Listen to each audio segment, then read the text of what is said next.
Welcome to master mind of GK. एक बार फिर से आप लोग का स्वागत है मास्टर माइंड ऑफ जीके में। फ्रेंड्स, बिहार पुलिस कांस्टेबल का री एग्ज़ाम 7 अगस्त से होने वाला है। समय बहुत कम बचा हुआ है और जैसा कि आप लोग को पता है फ्रेंड्स, सिलेबस कम्प्लीटली चेंज कर दिया गया है। अब जो भी प्रश्न पूछा जाएगा फ्रेंड्स वो 9th क्लास के, ठीक है फ्रेंड्स, और 10th क्लास के जो आपका सोशल साइंस है और साइंस है और मैथ है, हिंदी है, उसी से पूछा जाएगा। तो ये प्रैक्टिस सेट आपका टोटल 100 प्रश्न का है फ्रेंड्स। इसमें जीके जीएस का 100 क्वेश्चन है जो आपका 10th क्लास और 9th क्लास से लिया गया है। बिल्कुल इसी से क्वेश्चन पूछा, इसी तरह से क्वेश्चन पूछा जाएगा फ्रेंड्स। हो सकता है ये प्रैक्टिस सेट से आपका 8 से 10 क्वेश्चन देखने को मिल जाए। तो पूरा वीडियो आप लोग जरूर देखिएगा, वीडियो क्लास तक बने रहिएगा। और देखिए फ्रेंड्स, अगर आप लोग को वास्तव में रिजल्ट लेना है तो 10th क्लास और 9th क्लास का जितना भी चैप्टर है फ्रेंड्स, सबका इंपॉर्टेंट क्वेश्चन का पीडीएफ बना करके क्रैश कोर्स के तहत दे रहा है मात्र 150 रुपये में। तो जिनको खरीदना है फ्रेंड्स 150 रुपये में खरीद सकते हैं। क्रैश कोर्स खरीदने के लिए फ्रेंड्स देखिए, मेरा कॉन्टैक्ट नंबर है, सभी लिख ले, 83 40 250 242। इस पे आप फ़ोन कर करके क्रैश कोर्स ले सकते हैं। वीडियो को पॉज करके नंबर नोट कर ले। अब अगर रिजल्ट चाहिए फ्रेंड्स तो ले। आप लोग घबराइएगा नहीं। आप लोग सोच रहे हैं समय बहुत कम बचा है, जितना समय बचा है वो सफिशियंट समय है फ्रेंड्स। अभी से मैं जो स्टडी मटेरियल दूंगा और जो पढ़ाऊंगा उतना पढ़ लीजिएगा तो आपका रिजल्ट कोई नहीं रोकेगा। क्योंकि फ्रेंड्स सिलेबस एकाएक चेंज हुआ है। बहुत सारा लड़का को तो पता भी नहीं है, लेकिन सब लोग जान लीजिए सिलेबस चेंज कर दिया गया है। जो भी क्वेश्चन पूछा जाएगा 9th 10th क्लास से पूछा जाएगा और उसी के अनुसार टोटल बुक ला करके फ्रेंड्स सबका इंपॉर्टेंट क्वेश्चन का पीडीएफ संग्रह कर करके मैं आपका क्रैश कोर्स में दे रहा हूँ। उसके लिए एक अलग ग्रुप बनाया हुआ है। 150 रुपये जो पेड करते हैं फ्रेंड्स उनको ग्रुप में जोड़ देते हैं और सारा स्टडी मटेरियल दिया जा रहा है। 10th क्लास का आपका हिस्ट्री का, सोशल साइंस का और फ्रेंड्स आपका पॉलिटिकल साइंस का सारा chapter by objective question type कर करके पेड ग्रुप में दे दिए हैं जो 150 रुपया दिए हैं। ठीक है फ्रेंड्स, तो चलिए 100 क्वेश्चन देखते हैं। बहुत ज़्यादा इंपॉर्टेंट है क्वेश्चन है फ्रेंड्स। आप लोग वीडियो को लाइक करिए, ठीक है। चैनल पर पहली बार विजिट कर रहे हैं तो चैनल को सब्सक्राइब कर बेल आइकन को दबा दीजिएगा। और आप लोग फ्रेंड्स वीडियो को शेयर करिए। अगर इसमें अच्छा व्यू आता है फ्रेंड्स तो प्रत्येक दिन मैं आपको इसी तरह का 10th क्लास और 9th क्लास का जो आपका सोशल साइंस और साइंस का क्वेश्चन बनता है सब लेकर के आऊँगा। ठीक है फ्रेंड्स, आप लोग गेस करते चलिएगा। आज का पहला सवाल है, देखिए फ्रेंड्स, गांधी जी के राजनीतिक गुरु कौन थे? पहला का करेक्ट आंसर क्या है, गेस करते चलिएगा। पहला correct answer option number 1 Gopal Krishna Gokhale. दूसरा नंबर सवाल है, निम्न में से कौन मित्र राष्ट्र के गुटों में शामिल नहीं था? तो ब्रिटेन, फ्रांस और रूस शामिल था फ्रेंड्स। जर्मनी है जो आपका मित्र राष्ट्र के गुटों में शामिल नहीं था। देखिए 10th क्लास 9th क्लास में वर्ल्ड हिस्ट्री पढ़ना है फ्रेंड्स, तो उससे बिहार पुलिस में बहुत ज़्यादा क्वेश्चन देखने को मिलेगा।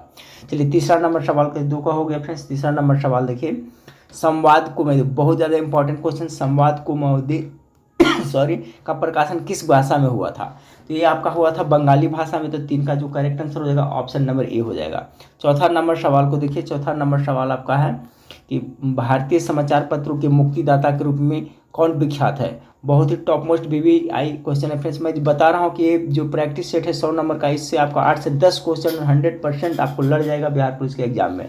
और ये पीडीएफ भी आपको दिया जाएगा, उसी ग्रुप में दिया जाएगा फ्रेंड्स। जो पेड ग्रुप है, जो 150 रुपये पेड किया है, उसी में आपको दिया जाएगा।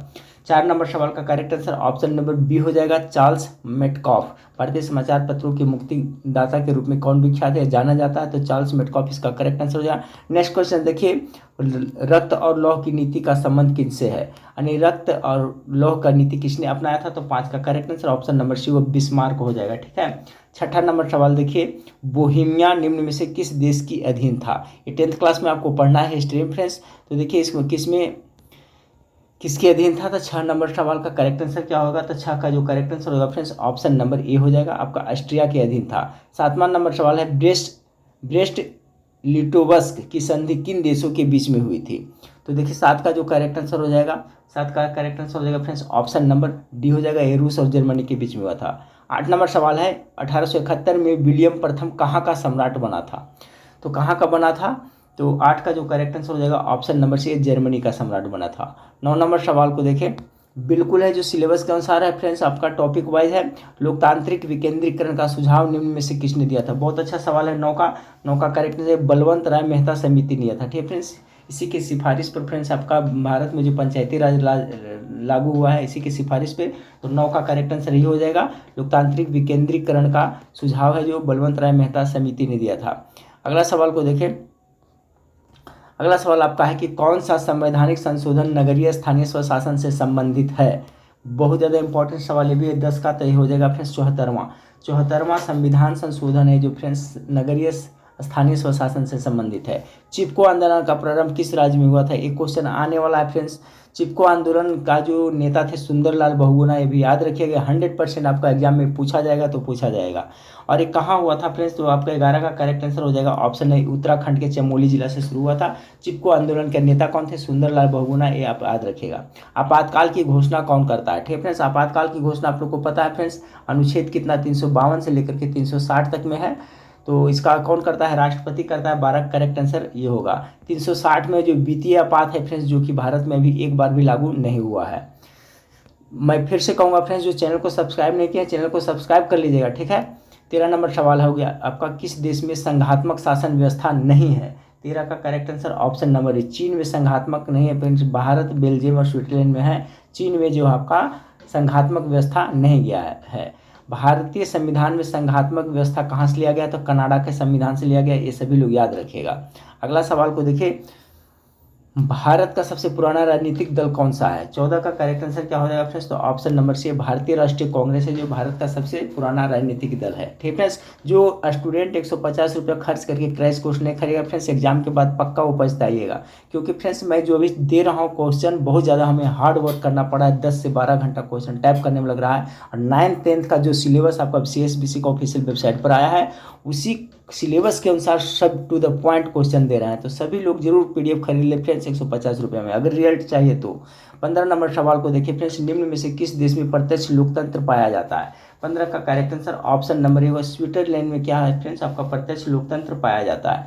17 नंबर सवाल है, किस गुण के कारण लोकतंत्र को अन्य शासन प्रणालियों से बेहतर माना जाता है। तो कौन सा गुण है जिसके कारण लोकतंत्र को अन्य शासन प्रणालियों से बेहतर माना जाता है फ्रेंड्स, तो सवाल नंबर 16 का करेक्ट आंसर क्या होगा, आप लोग गेस करते चलिएगा।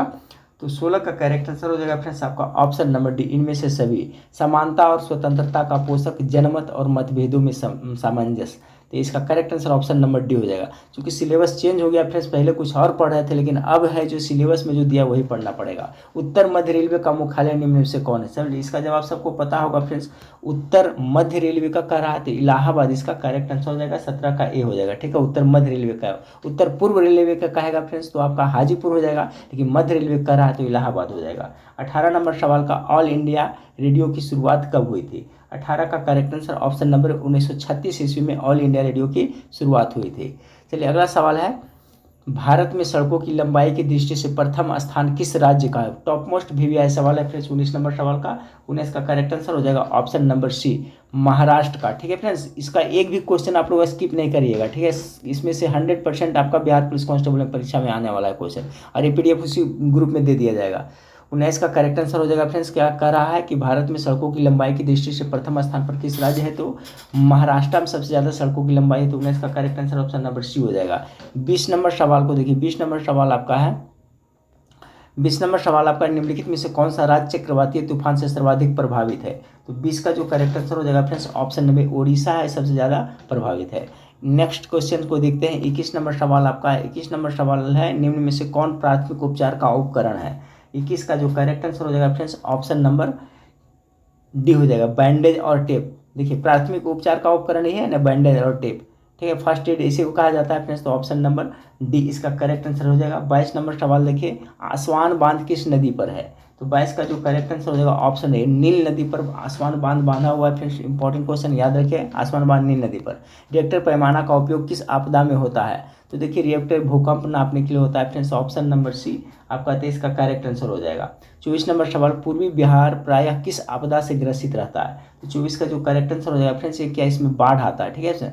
बिहार का सबसे खतरनाक नदी किसे कहा जाता है, तो सोन नदी को कहा जाता है, ठीक है फ्रेंड्स। इसे बिहार का शोक कहा जाता है, ये क्वेश्चन भी आने वाला है। तो बिहार का शोक आपका किसको कहा जाता है फ्रेंड्स, सोन नदी को कहा जाता है, सॉरी कोसी नदी को कहा जाता है। बिहार का शोक किसे कहा जाता है, तो कोसी नदी को कहा जाता है फ्रेंड्स, याद रखिएगा। तो यहाँ क्वेश्चन है फ्रेंड्स, पूर्वी बिहार पर किस आपदा से ग्रसित है, बाढ़ से बिहार का शोक किसे कहा जाता है फ्रेंड्स, अभी बताया कोसी नदी को बिहार का शोक कहा जाता है, ये भी आप लोग याद रखिएगा।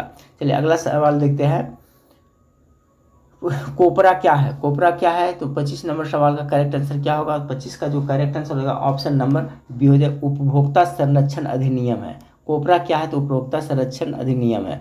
अगला सवाल देखते हैं, 26 नंबर सवाल आपका है, भूमि विकास बैंक को पहले किस नाम से जाना जाता था? 26 का जो करेक्ट आंसर हो जाएगा फ्रेंड्स ऑप्शन नंबर सी, इसे के भूमि बंधक बैंक के नाम से जाना जाता था। 27 नंबर सवाल, भारत में रेलवे की शुरुआत किसके शासनकाल में? तो टॉप मोस्ट वीवीआई सवाल है, इसका जवाब सबको पता भी होगा फिर 17 का लॉर्ड डलहौजी के शासनकाल में भारत में रेलवे लाइन की शुरुआत हुई थी। अगला सवाल है, लुई 16वां को फांसी कब दी गई थी? देखिए फ्रांस की क्रांति आपको है पढ़ना फ्रेंड्स, आपका 9th क्लास में, ठीक है, 9th क्लास में वहीं से क्वेश्चन देखिए इसमें सब दिया है। तो लुई 16वां फ्रेंड्स इसी के शासनकाल में 1789 ईस्वी में फ्रांस की क्रांति हुई थी, ठीक है। तो ये इसको उनको फांसी कब दी गई थी? तो 28 का जो करेक्ट आंसर हो जाएगा फ्रेंड्स आपका ऑप्शन नंबर बी हो जाएगा, ठीक है। 1793 ईस्वी में इनको फांसी दी गई थी। क्रांति कब हुआ था? फ्रांस की क्रांति 1789 ईस्वी में इसी के शासन का। नई आर्थिक नीति किसने लागू किया था? बहुत ज़्यादा इंपॉर्टेंट क्वेश्चन है ये। लेनिन ने। लेनिन की मृत्यु कब हुई थी? तो 1924 ईस्वी में लेनिन की मृत्यु हुई थी। ये भी याद रखिएगा, क्वेश्चन पूछा जा सकता है। लेनिन कहाँ का था? रूस का था फ्रेंड्स। रूस में जो बोल्शेविक क्रांति हुई थी उसका नेता था। तो नई आर्थिक नीति इसने ही लागू किया था, लेनिन ने किया था। 30 नंबर, लेनिन का उत्तराधिकारी कौन बना था? तो आपका 30 का जो करेक्ट आंसर होगा ऑप्शन नंबर बी, स्टालिन है जो उसका उत्तराधिकारी बना था। जब मर गया था 1924 में तो इसका उत्तराधिकारी स्टालिन बना था। नेक्स्ट क्वेश्चन को देखते हैं। 31 नंबर सवाल आपका है फ्रेंड्स कि पोट्सडम की घोषणा के बाद किसने आत्मसमर्पण किया था? 31 का करेक्ट आंसर हो जाएगा ऑप्शन नंबर बी, जापान ने। स्वराज दल के प्रथम अध्यक्ष कौन थे? चलिए बहुत ज़्यादा इंपॉर्टेंट क्वेश्चन। 32 नंबर सवाल का correct answer option number Chittaranjan Das था, ठीक है फ्रेंड्स। स्वराज दल के प्रथम अध्यक्ष कौन? चित्तरंजन दास। देखिए जिसे CR दास कहते हैं, जिसे देश बंधु के नाम से जाना जाता है फ्रेंड्स। 1922 ईस्वी में जो भारतीय राष्ट्रीय कांग्रेस का अधिवेशन गया हुआ था उसका अध्यक्षता इन्होंने किया था, चित्तरंजन दास ने। इसे देश बंधु के नाम से जाना जाता है, इसे भी याद रखिएगा। और स्वराज दास का प्रथम अध्यक्ष इन्हें बनाया गया था। 33 नंबर सवाल है, कौन सी नदी बंगाल के शोक के रूप में जाना जाता है? चलिए तो इसका जवाब सबको पता होगा फ्रेंड्स। 33 का correct answer option number, Damodar नदी को बंगाल का शोक कहा जाता है। महासागर तल के कंपन का संबंध किससे है? तो 34 का जो करेक्ट आंसर होगा फ्रेंड्स ये सुनामी से होता है ये। अगला सवाल को देखिए, सॉरी आपका है फ्रेंड्स, अगला सवाल आपका है, मेघालय किस राज्य को काटकर बनाया गया है? तो 35 का जो करेक्ट आंसर होगा ऑप्शन नंबर डी, असम से कट करके बनाया। देखिए फ्रेंड्स सिंपल क्वेश्चन लग रहा है लेकिन ध्यान से याद रखिएगा, मेघालय है जो असम राज्य से कट करके बना, तो 35 का करेक्ट आंसर डी हो जाएगा। 36 नंबर, समवर्ती सूची के विषय पर कानून बनाने का अधिकार किसे प्राप्त है? बहुत अच्छा सवाल। तो देखिए समवर्ती सूची का रहा है ना, तो 36 का करेक्ट आंसर ऑप्शन नंबर, इसमें राज्य भी बनाता है संघ भी बनाता है, तो ऑप्शन नंबर सी इसका करेक्ट आंसर। इसी टाइप का क्वेश्चन आपको बिहार पुलिस में इस बार देखने को मिलेगा फ्रेंड्स। चलिए, ग्राम कचहरी का प्रधान कौन होता है? 37 का जो करेक्ट आंसर हो जाएगा ऑप्शन नंबर 20, सरपंच है जो ग्राम कचहरी का प्रधान होता है। जनमत पर आधारित शासन है, जनमत पर आधारित शासन क्या हो जाएगा? तो राजतंत्र लोकतंत्र होगा, तो ऑप्शन नंबर सी इसका करेक्ट आंसर हो जाएगा लोकतंत्र। सरपंच का निर्वाचन कौन करता है? चलिए, तो 39 नंबर सवाल का करेक्ट आंसर क्या होगा? 39 का जो करेक्ट आंसर होगा ऑप्शन नंबर 1, ग्राम सभा के सदस्य, ठीक है, ग्राम सभा का सदस्य हो जाएगा। ध्यान रखिएगा ये आपका 10th क्लास और 9th क्लास का प्रैक्टिस सेट है फ्रेंड्स, इसमें सभी से मिक्स क्वेश्चन मिलेगा, लेकिन जो PDF में क्रैश कोर्स में दे रहा हूँ 150 में, इसमें आपका सबका चैप्टर वाइज मिल जाएगा। 39 का correct answer option number A हो जाएगा, ग्राम सभा के सदस्य हो जाएगा। सरपंच का निर्वाचन कौन करता है? तो ग्राम सभा का सदस्य। सप्तदलीय गठबंधन कहाँ बना? 40 नंबर सवाल का करेक्ट आंसर हो जाएगा नेपाल में बना था फ्रेंड्स, ऑप्शन नंबर डी इसका करेक्ट आंसर हो जाएगा। 40 का करेक्ट आंसर क्या हो जाएगा? तो ऑप्शन नंबर डी हो जाएगा, ठीक है। 40 का करेक्ट आंसर क्या हो जाएगा फ्रेंड्स? सप्तदलीय गठबंधन कहाँ बना था? तो डी हो जाएगा। चलिए 41 नंबर सवाल को देखते हैं, 40 का हो गया। 41 नंबर सवाल आपका है, 41 नंबर सवाल आपका है कि भारत में सर्वप्रथम राष्ट्रीय आय का अनुमान कब लगाया गया था? ठीक है, तो 41 का जो करेक्ट आंसर हो जाएगा ऑप्शन नंबर सी, 1868 ईस्वी में फ्रेंड्स राष्ट्रीय आय का सबसे प्रथम आकलन देखा जाए तो फ्रेंड्स आपका वो दादा भाई नौरोजी वाला क्वेश्चन एक पूछता है, वो भी याद रखेगा। अब भारत में सर्वप्रथम राष्ट्रीय आय का अनुमान कब लगाया था? 1868 ईस्वी में। अगला क्वेश्चन को देखिए, चक्रवृद्धि प्रवाह का संबंध निम्न में से किससे है? तो 42 का जो करेक्ट आंसर हो जाएगा फ्रेंड्स ऑप्शन नंबर डी हो जाएगा, इनमें से सभी। चक्रीय प्रवाह का संबंध निम्न में से किससे है? तो चक्रीय प्रवाह का संबंध है उत्पादन व्यय आय से है, तो 42 का correct answer option number D हो जाएगा। 43 नंबर क्वेश्चंस को देखें कि आय और उपभोग का अंतर क्या कहलाता है? तो 43 का जो करेक्ट आंसर हो जाएगा ऑप्शन नंबर बी, बचत कहलाता है। 44 नंबर, सूक्ष्म वित्तीय संस्था की शुरुआत किस देश में हुई? 44 का जो करेक्ट आंसर हो जाएगा ऑप्शन नंबर सी, बांग्लादेश में हुई।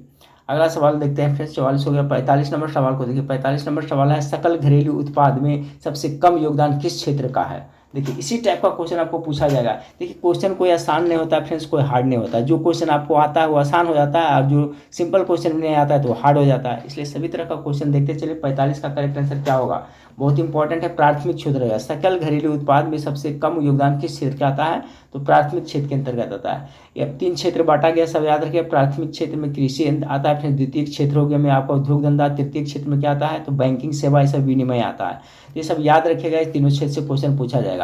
निम्न में से क्या आर्थिक आधारभूत संरचना का अंग है, तो देखिए आर्थिक आधारभूत संरचना का क्या अंग है, तो 46 का जो करेक्ट आंसर हो जाएगा ऑप्शन नंबर डी, यातायात। 47 विश्व व्यापार संगठन का मुख्यालय कहाँ है, इसका जवाब तो सबको पता होगा। 47 का करेक्ट आंसर हो जाएगा फ्रेंड्स कहाँ, जिनेवा में है। ठीक है, WTO का मुख्यालय कहाँ, जिनेवा में पड़ता है, स्विट्जरलैंड में। ठीक है, स्विट्जरलैंड, जिनेवा। अगला सवाल है आपका, राष्ट्रीय आय का अर्थ क्या है। ठीक है फ्रेंड्स, राष्ट्रीय आय का अर्थ क्या है, चलिए इसका आंसर आप लोग सही करके बताएं। 47 48 का करेक्ट आंसर क्या हो जाएगा, तो इसका हो जाएगा किसी अर्थव्यवस्था की सभी अंतिम वस्तुओं और सेवाओं का मौद्रिक मूल्य है, जो क्या कहलाता है, राष्ट्रीय आय कहलाता है। देखिए इकोनॉमिक्स का बहुत इंपॉर्टेंट क्वेश्चन है। अगला सवाल को देखते हैं, कौन सी आर्थिक क्रिया ग्रामीण क्षेत्रों में प्रमुख है। इस सब क्वेश्चन को आपको रट जाइएगा, इससे आपको बिहार पुलिस में सिर्फ इस सीट से 8 से 10 क्वेश्चन देखने को मिलेगा। 39 नंबर सवाल को देखें। 39 नंबर सवाल है, कौन सी आर्थिक क्रिया ग्रामीण क्षेत्रों के प्रमुख है। 49 का जो करेक्ट आंसर हो जाएगा फ्रेंड्स ऑप्शन नंबर ए, प्राथमिक। वैश्वीकरण की नीति से किस क्षेत्र को सबसे कम लाभ हुआ है। अगला सवाल देखिए 50 नंबर सवाल, तो 50 नंबर सवाल का जो करेक्ट आंसर हो जाएगा फ्रेंड्स ऑप्शन नंबर ए हो जाएगा, कृषि। जो वैश्वीकरण की नीति से किस क्षेत्र को सबसे कम लाभ हुआ है, तो कृषि हो जाएगा। दिनार किस देश की मुद्रा है, गेस करें। तो 51 नंबर क्वेश्चन का करेक्ट आंसर क्या हो जाएगा, 51 नंबर सवाल का बी हो जाएगा। ठीक है, इराक का दिनार है। 11वीं पंचवर्षीय योजना की अवधि क्या है, तो 52 नंबर सवाल का correct answer option number C 2007 से 12 था, जो 11वीं पंचवर्षीय योजना था 7 से 12। गैस और बिजली उत्पादन को किस क्षेत्र में रखते हैं, गेस करें फ्रेंड्स। 53 नंबर सवाल का, तो इसको द्वितीय क्षेत्र में रखते हैं फ्रेंड्स, क्योंकि द्वितीय क्षेत्र में आपका उत्पादन उद्योग धंधों से संबंधित है। प्राथमिक क्षेत्र में क्या है, तो कृषि से है। तृतीय क्षेत्र में बैंकिंग सेवा विनिमय से है। इसका correct answer option number B होगा, गैस और बिजली का उत्पादन द्वितीय क्षेत्र के अंतर्गत आता है। चलिए 54 नंबर सवाल को देखिए, आर्थिक विकास की जिस प्रक्रिया से समाज के सभी वर्गों का जीवन स्तर ऊंचा हो जाए क्या कहलाता है, तो 54 का जो करेक्ट आंसर हो जाएगा फ्रेंड्स ऑप्शन नंबर बी हो जाएगा, समावेशी विकास कहा जाता है। देखिए ये सब क्वेश्चन याद रखिएगा। आर्थिक विकास की जिस प्रक्रिया से समाज के सभी वर्गों का जीवन स्तर ऊंचा हो जाए क्या कहलाती है, तो आपका समावेशी विकास कहलाती है। चलिए 55 नंबर सवाल को देखिए। 55 नंबर सवाल आपका है कि भारत की पहली मानव विकास रिपोर्ट किसने तैयार की। 55 का जो करेक्ट आंसर हो जाएगा फ्रेंड्स ऑप्शन नंबर ए हो जाएगा। ठीक है, 55 का क्या हो जाएगा, ऑप्शन नंबर ए हो जाएगा, योजना आयोग। भारत की पहली मानव विकास रिपोर्ट किसने तैयार किया था, तो योजना आयोग के द्वारा किया गया था। तो 55 का correct answer option number A हो जाएगा। 56 नंबर सवाल को देखिए, द्वितीय क्षेत्र को नाम से जाना जाता है। अभी मैंने बताया फ्रेंड्स, द्वितीय क्षेत्र को औद्योगिक क्षेत्र के भी नाम से जाना जाता है। तो 56 का correct answer option number B होगा। इस वीडियो को आप ज़्यादा से ज़्यादा अपने दोस्तों में जरूर शेयर करिएगा फ्रेंड्स, क्योंकि जब व्यू आएगा तो मैं कंटिन्यू वीडियो देते रहूँगा। ठीक है, 56 द्वितीय क्षेत्र को नाम से जाना जाता है, तो औद्योगिक क्षेत्र इसका करेक्ट आंसर हो जाएगा। 57 नंबर सवाल है कि आपका सार्डिनिया का राजा कौन था। तो चलिए 57 नंबर का करेक्ट आंसर जो हो जाएगा फ्रेंड्स 57 नंबर सवाल का, एक मिनट, 57 नंबर क्वेश्चन का करेक्ट आंसर होगा तो विक्टर एमुनुअल। ठीक है, विक्टर एमुनुअल जो सार्डिनिया का राजा था। ये सब देखिए 10th क्लास इतिहास से है। 1919 में थर्ड इंटरनेशनल की स्थापना किसने की थी, तो 1858 नंबर क्वेश्चन का हो जाएगा friends option number B, Lenin ने किया था। ठीक है, 1919 में थर्ड इंटरनेशनल की स्थापना किसने किया था, लेनिन ने किया था। इटली के एकीकरण का प्रमुख नायक कौन था। चलिए इटली का इसका किसे कहा जाता है फ्रेंड्स, तो मेरे ख्याल से इसका जवाब आपको पता होगा। 59 का करेक्ट आंसर हो जाएगा आपका ऑप्शन, इसमें तो काउंट काबूर था, गैरिबाल्डी सभी हो जाएगा। ऑप्शन नंबर डी इसका करेक्ट आंसर है। इटली के एकीकरण का प्रमुख नायक कौन था, तो मेजनी भी योगदान किया था, काउंट काबूर भी और गैरिबाल्डी ने। तो 59 का जो correct answer option number D हो जाएगा। 60 नंबर 1917 की पहली रूस क्रांति किस नाम से जानी जाती थी, तो पहली रूस क्रांति है जो आपका 60 का correct answer option number C, फरवरी क्रांति के नाम से जानी जाती थी। ठीक है फ्रेंड्स, जो 1917 की पहली रूसी क्रांति हुआ था उसे फरवरी क्रांति भी कहा जाता था। वही आपका लॉर्ड लेनिन इसका नेता था। रूस के राजा को जार कहा जाता था, ये भी याद रखिएगा। निम्न में से कौन उदारवादी नेता नहीं है। 61 का करेक्ट आंसर क्या हो जाएगा, तो option number C, Bipin Chandrapal है जो आपका क्या है फ्रेंड्स, उदारवादी नेता नहीं है। लाल बाल पाल आप लोग नाम सुने होंगे फ्रेंड्स, ठीक है। तो गर्म दल के थे, उदारवादी नेता ये बिपिन चंद्र पाल नहीं थे, बाकी सब थे।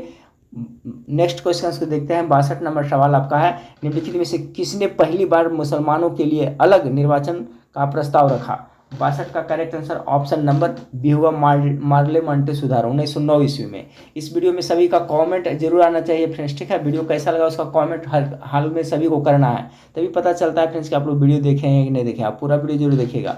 63 ये क्वेश्चन था फ्रेंड्स कि निम्नलिखित में से किसने पहली बार मुसलमानों के लिए अलग निर्वाचन का प्रयास रखा था। पार्लियामेंट सुधार के द्वारा हुआ था 1909 वाला। भारत में पहली कपड़ा मिल कहाँ स्थापित किए थे। देखिए सभी टॉप मोस्ट वीवीआई क्वेश्चन है। चलिए, तो 63 नंबर सवाल का करेक्ट आंसर क्या होगा, ऑप्शन नंबर सी। सबसे पहले जो आपका महाराष्ट्र के मुंबई में किया गया था, भारत में पहली कपड़ा मिल स्थापित महाराष्ट्र के किया गया था। कॉर्न लॉ किस देश में पारित किया गया है। तो 64 का करेक्ट आंसर हो जाएगा फ्रेंड्स, ऑप्शन नंबर ए हो जाएगा, ब्रिटेन में कॉर्न लॉ पारित किया गया है। अगला सवाल को देखते हैं। अगला सवाल आपका है कि इंदिरा गांधी नहर किस राज्य में स्थित है। तो 65 का जो करेक्ट आंसर हो जाएगा ऑप्शन नंबर सी हो जाएगा फ्रेंड्स, राजस्थान में है। इंदिरा गांधी नहर किस राज्य में स्थित है, तो राजस्थान इसका करेक्ट आंसर हो जाएगा। रोहिला राष्ट्रीय उद्यान कहाँ है। 66 नंबर सवाल का जो करेक्ट आंसर हो जाएगा फ्रेंड्स, ऑप्शन नंबर आपका बी हो जाएगा 66 का, ये हिमाचल प्रदेश में है, ठीक है। 65 नंबर सवाल का करेक्ट आंसर हो गया था आपका राजस्थान। और रोहिला राष्ट्रीय उद्यान कहाँ है, तो ये आपका रोहिला राष्ट्रीय उद्यान है जो फ्रेंड्स आपका हिमाचल प्रदेश में पड़ता है। 67 नंबर सवाल आपका है, भारत किस खनिज के उत्पादन में विश्व में अग्रणी है। तो 67 का जो करेक्ट आंसर हो जाएगा फ्रेंड्स, ऑप्शन नंबर डी हो जाएगा, अब्रब के उत्पादन में अग्रणी है। अगला सवाल को देखते हैं। अगला सवाल आपका, एल्युमिनियम बनाने के लिए किस खनिज का आवश्यकता होती है। तो इसका खनिज एल्युमिनियम का बॉक्साइड है ना, तो इसी का होगा, तो ऑप्शन नंबर बी 68 का करेक्ट आंसर हो जाएगा। 69 नंबर सवाल को देखिए। 69 नंबर सवाल, दामोदर घाटी परियोजना किस राज्य में स्थित है। तो दामोदर घाटी, चलिए गेस करिए। 69 का जो करेक्ट आंसर हो जाएगा ऑप्शन नंबर ए, झारखंड में पड़ता है, ठीक है। दामोदर घाटी परियोजना किस राज्य में स्थित है, तो झारखंड राज्य में। 69 का correct answer option number A हो जाएगा। 70 नंबर सवाल देखिए, दक्षिण भारत में सर्वाधिक गन्ना उत्पादक राज्य कौन है। दक्षिण भारत में पूछ रहा है फ्रेंड, तो 70 का जो करेक्ट आंसर हो जाएगा ऑप्शन नंबर डी। दक्षिण भारत में सबसे ज़्यादा आपका महाराष्ट्र में होता है, तो 70 का जो correct answer option number D हो जाएगा। चलिए अगला सवाल को देखते हैं।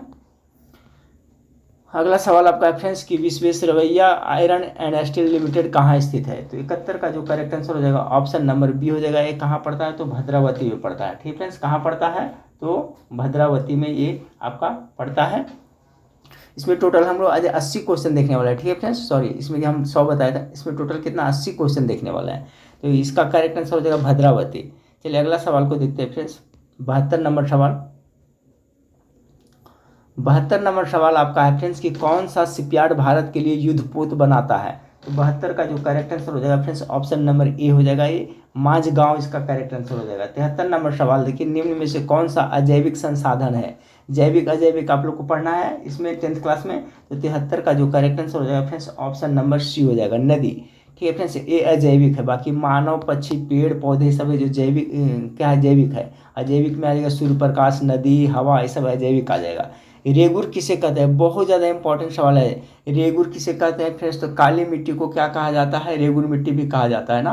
काली मिट्टी को रेगुर मिट्टी कहा जाता है, क्या जलोढ़ मिट्टी को कहा जाता है, क्या कहा जाता है। चलिए आप लोग गेस करिए थोड़ा। तो देखिए, काली मिट्टी को रेगुर मिट्टी भी कहा जाता है, ठीक है फ्रेंड्स। जलोढ़ मिट्टी को दोमट मिट्टी भी कहा जाता है। भारत में सबसे ज़्यादा मिट्टी जलोढ़ मिट्टी ही पाया जाता है। तो रेगुर मिट्टी किसे कहता है, काली मिट्टी कहा जाता है। एक जलोढ़ मिट्टी दो प्रकार का होता है, खादर मिट्टी होता है और एक बांगर होता है, ठीक है फ्रेंड्स। एक खादर होता है, एक बांगर।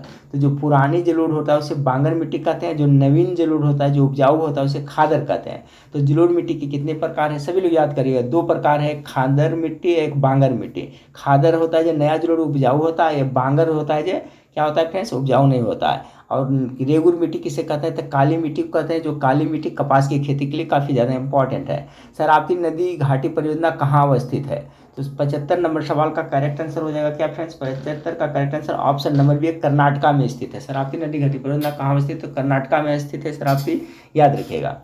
चलिए अगला सवाल है आपका फ्रेंड्स। अगला सवाल, भारत का कितना प्रतिशत भागों में वनों से ढका है। देखिए अगर मानक देखा जाए फ्रेंड्स, तो याद रखिएगा भारत में तो ये है जितना बता रहा हूँ, अगर 33% पूरे विश्व में पर निर्धारित है, ठीक है। अपना ये है जो आपका एक रेशियो है, 33% वन, अगर जो पूरे जितना आपका भूभाग उतना पर 33% है, तो आपका पर्यावरण संतुलित है। लेकिन भारत में इतना भी नहीं है, ठीक है फ्रेंड्स। तो 76 का करेक्ट आंसर ऑप्शन है। अब अभी मात्र है जो 24.62% पर है। ये प्रश्न आपका बिहार पुलिस में लिखित रूप से कहता हूँ 100% आने वाला है। भारत या तो ये आएगा फ्रेंड्स कि भारत कितना प्रतिशत भाग पर वन है, या तो कितना वन में वन होना चाहिए। अगर कितना भी वन होना चाहिए तो क्या हो जाएगा 33% आंसर मारिएगा फ्रेंड्स। और कितना पर वर्तमान में है तो 24.62% पर है।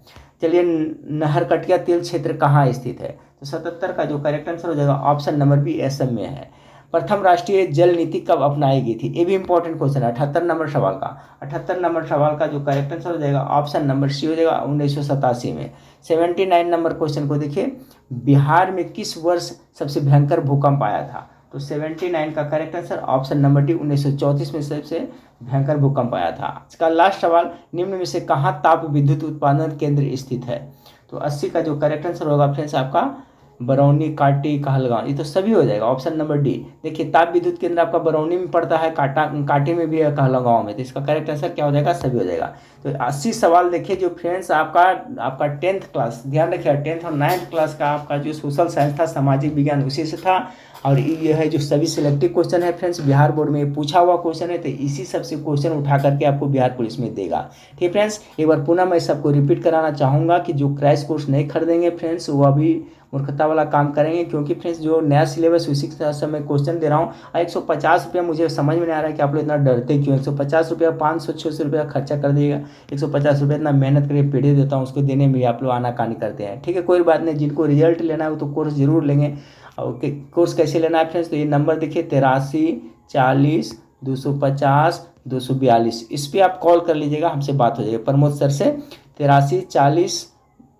83 40 पे कॉल कर करके वो पीडीएफ सभी आप ले सकते हैं फ्रेंड्स। ठीक है, अब मात्र 10 से 12 दिन में सारा पीडीएफ मैं आप लोग को दे दूंगा। 9th 10th का जितना भी हो उसमें 10,000 क्वेश्चन का 12 का सारा कोर्स में कंप्लीट करवा दूंगा। और घबराने की कोई जरूरत नहीं फ्रेंड्स, जितना समय है मैं तो बोलता हूँ काफ़ी सफिशियंट समय है। अभी मैं जिस तरह से पीडीएफ दे रहा हूँ उतना पढ़ लीजिएगा तो रिजल्ट कोई नहीं रोकेगा। ठीक है फ्रेंड्स, और देखिए जिनका 7 से है उनका थोड़ा कम समय है, किन्हीं के 11 का, 18 का, 25 उनको तो 1 महीना से ऊपर का समय है। तो उन्हें कोई चिंता करने की जरूरत नहीं है, किसी को चिंता करने की जरूरत नहीं है फ्रेंड्स। ठीक है, आप लोग क्रैश कोर्स खरीदना चाहते हैं तो नंबर भी बताए हैं, उस पर कॉन्टैक्ट करके क्रैश कोर्स खरीद लें। और ये वीडियो को ज़्यादा से ज़्यादा शेयर करें और सभी लोग कमेंट करके बताया कि इसमें क्वेश्चन कैसा था। अब क्वेश्चन जैसा था फ्रेंड्स सभी तो टॉपिक से था, जो आपका टॉपिक दिया है बिहार पुलिस में पढ़ने के लिए वही उसी टॉपिक से सब मुख्य प्रश्न था। इसका पीडीएफ आप लोग बताइएगा कि पेड ग्रुप में डाला जाए या नहीं डाला जाए। फ्री वाला में मैं नहीं डाल पाऊंगा फ्रेंड्स, क्योंकि आप लोग सपोर्ट नहीं कर रहे हैं। जो पेड वाला है उसमें मैं आपका एक पीडीएफ सभी का आंसर टिक कर कर कर करके इसी तरह से मैं डाल दूंगा, ताकि आप लोग फटाफट रिवीजन कर लीजिएगा। ठीक है, तो चलिए नेक्स्ट वीडियो में फिर मिलते हैं। देखने के लिए थैंक यू, धन्यवाद।